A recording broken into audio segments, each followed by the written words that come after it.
श्री गणेशाय नमः। वक्रतुंड महाकाय सूर्यकोटि समप्रभ निर्विघ्नं कुरु मे देवं सर्वकार्येषु सर्वदा। अब हम गणेश जी का नाम लेकर शिव पुराण प्रारंभ करते हैं। ओम नमः शिवाय, ओम नमः शिवाय, ओम नमः शिवाय।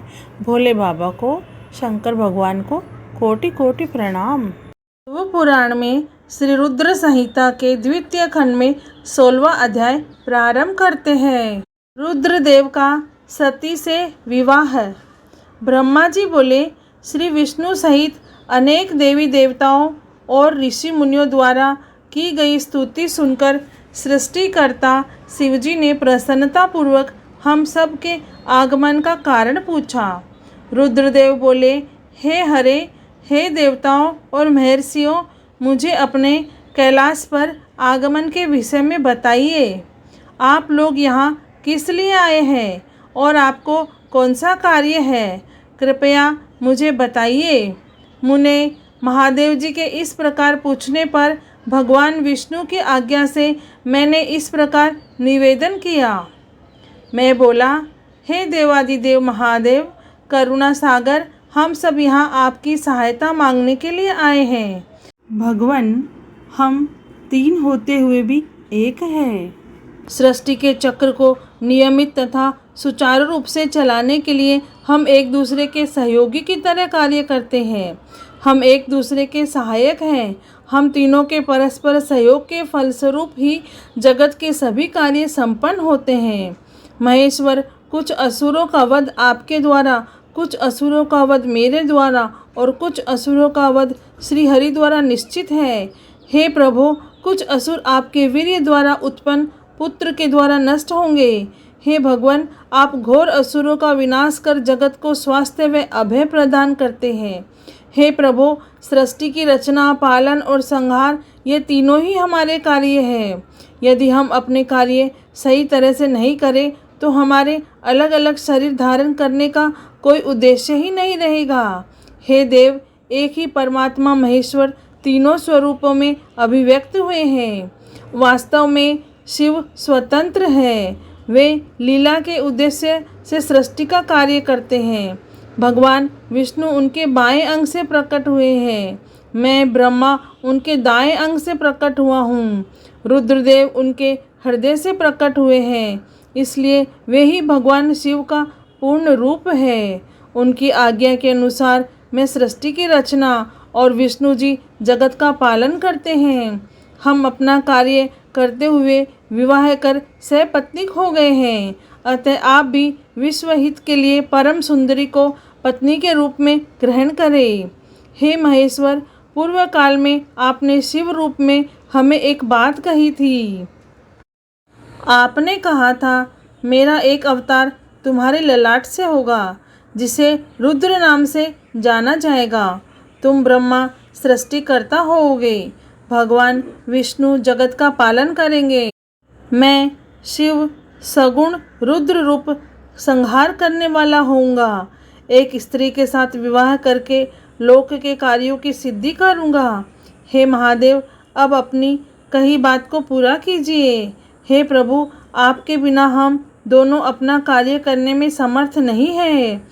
अतः प्रभु, आप ऐसी स्त्री को पत्नी रूप में धारण करें जो कि लोकहित के कार्य कर सके। भगवान, जिस प्रकार लक्ष्मी विष्णु की और सरस्वती मेरी सहधर्मिणी है, उसी प्रकार आप भी अपने जीवन साथी को स्वीकार करें। मेरी यह बात सुनकर महादेव जी मुस्कुराने लगे और हमसे इस प्रकार बोले। उन्होंने कहा, हे ब्रह्मा, हे विष्णु, तुम मुझे सदा से अत्यंत प्रिय हो। तुम समस्त देवताओं में श्रेष्ठ तथा त्रिलोक के स्वामी हो, परंतु मेरे लिए विवाह करना उचित नहीं है। मैं सदैव तपस्या में लीन रहता हूँ। इस संसार में सदा विरक्त रहता हूँ। मैं तो एक योगी हूँ जो सदैव निवृत्ति के मार्ग पर चलता है। घर गृहस्थी से भला मेरा क्या काम।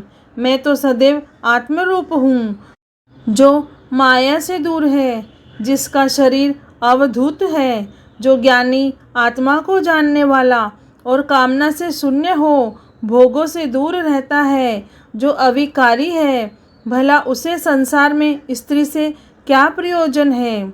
मैं तो योग करते समय ही आनंद अनुभव करता हूँ। जो मनुष्य ज्ञान से रहित है वे ही भोग को अधिक महत्व देते हैं। विवाह एक बहुत बड़ा बंधन है, इसलिए मैं विवाह के बंधनों में बंधना नहीं चाहता। आत्मा का चिंतन करने के कारण मेरी लौकिक स्वार्थ में कोई रुचि नहीं है। फिर भी जगत के हित के लिए तुमने जो कहा है वह मैं करूँगा। तुम्हारे कहे अनुसार मैं विवाह अवश्य ही करूँगा, क्योंकि मैं सदा अपने भक्तों के वश में रहता हूँ। परंतु मैं ऐसी स्त्री से विवाह करूँगा जो योगिनी तथा इच्छा अनुसार रूप धारण करने वाली हो।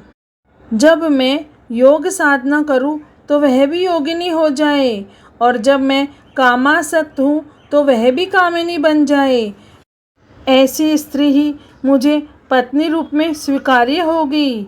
मैं सदैव शिव चिंतन में लगा रहता हूँ। जो स्त्री मेरे चिंतन में विघ्न डालेगी वह जीवित नहीं रह सकेगी।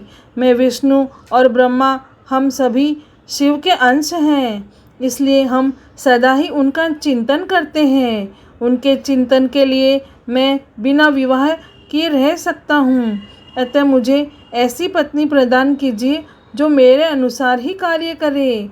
यदि वह स्त्री मेरे कार्यों में विघ्न डालेगी तो मैं उसे त्याग दूंगा। विवाह हेतु शिव की स्वीकृति पाकर मैं और विष्णु जी प्रसन्न हो गए। फिर मैं विनम्रतापूर्वक भगवान शिव से बोला, हे नाथ महेश्वर प्रभो, आपको जिस प्रकार की स्त्री की आवश्यकता है ऐसी स्त्री के विषय में सुनो। हे प्रभु, भगवान शिव की पत्नी उमा ही विभिन्न अवतार धारण करके पृथ्वी पर प्रकट होती है और सृष्टि के विभिन्न कार्यों को पूरा करने में अपना सहयोग प्रदान करती है। उन्हीं देवी उमा ने लक्ष्मी रूप धारण कर श्री हरि को वरा।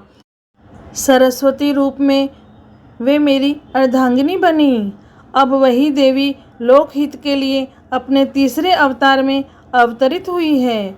उमा देवी प्रजापति दक्ष की कन्या के रूप में अवतार लेकर आपको पति रूप में पाने की इच्छा के लिए घोर तपस्या कर रही है।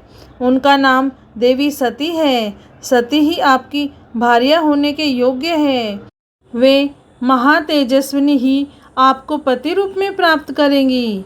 हे भगवान, आप उनकी कठोर तपस्या को पूर्ण करके उन्हें फलस्वरूप वरदान प्रदान करिए। उनका तपस्या का प्रयोजन आपको पति रूप में प्राप्त करना ही है।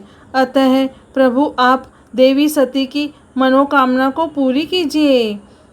हम सभी देवी देवताओं की यही इच्छा है। हम आपके विवाह का उत्सव देखना चाहते हैं।